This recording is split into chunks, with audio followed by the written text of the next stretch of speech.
Hawak nga po ng defending champion na Oklahoma City Thunder ang number 1 seed papasok sa playoffs sa pangatlong sunod na taon. Kaya naghihintay na lamang sila ng magiging resulta ng play-in tournament kung sino ang mananalo dito at makakakuha ng 8 seed na siyang makakatapat nila sa first round. At dahil rin hawak ng OKC ang best record sa regular season, magkakaroon sila ng home court advantage simula first round hanggang sa NBA Finals kung sakaling umabot sila dito ngayong taon. At bago pa mag-umpisa ang kampanya ng Thunder sa playoffs, mismong si Shai Gilgeous-Alexander nang nagsabi kukunin nga talaga ng kanilang team ang back-to-back championship ngayong taon. Hindi kagaya sa nakaraan nilang laban, maseseryosohin nila lahat lalo sa playoffs. Sasamantalahin nila ang home court advantage para magdomina at makapasok muli sa NBA Finals. Alam naman nga nila lahat ng mga teams na balak silang i-dethrone.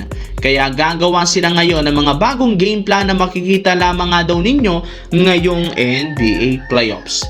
Samantala, nagsabi na nga ang sikat na analyst na si Stephen A. Smith na nangangamoy na nga daw na mawawalis ang Los Angeles Lakers sa kanilang serye laban sa Houston Rockets sa first round ng West kapag hindi naglaro si Luka Doncic sa lineup. Hindi rin naman kaya ni LeBron na buhatin ng Lakers para manalo laban sa Rockets na isang super team ang lineup na pinapangunahan ni Kevin Durant. Pero kahit man hindi makapaglaro si Luka Doncic sa unang mga laban ng Rockets, marami ang naniniwala na kayang-kaya pa rin talunin at ma-upset ng Lakers ang Houston na wala rin naman ng legitimate na point guard.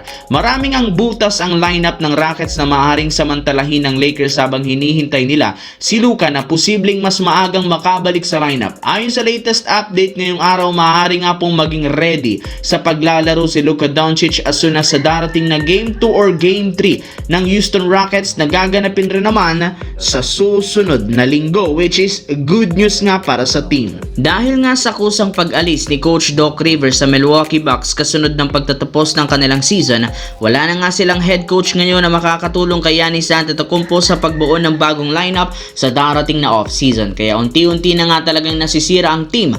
Delikado pa ngang umalis sa kanila si Giannis kapag naging official na ang pagsisimula ng off-season. Wala na rin naman silang ibang magagaling na coaches na mapagpipilian since naunahan na nga sila sa pagsungkit kay Coach Mike Malone na kinuha pa lang ng North Carolina bilang bagong head coach ng kanilang men's basketball team. Meron sana itong championship experience bilang head coach na makakatulong sana sa prangkisa ng Milwaukee lalo kay Giannis Antetokounmpo. Kaya marami ang nagsasabi ngayon ng mga fans na dapat nga daw inagahan ng Milwaukee ang pagtanggal kay Coach Doc Rivers para sana'y nakuha pa nila si Coach Mike Malone na malaki sana ang may tutulong sa prangkisa at pag-rebuild ng kanilang lineup para makabuo ng mas solidong chemistry.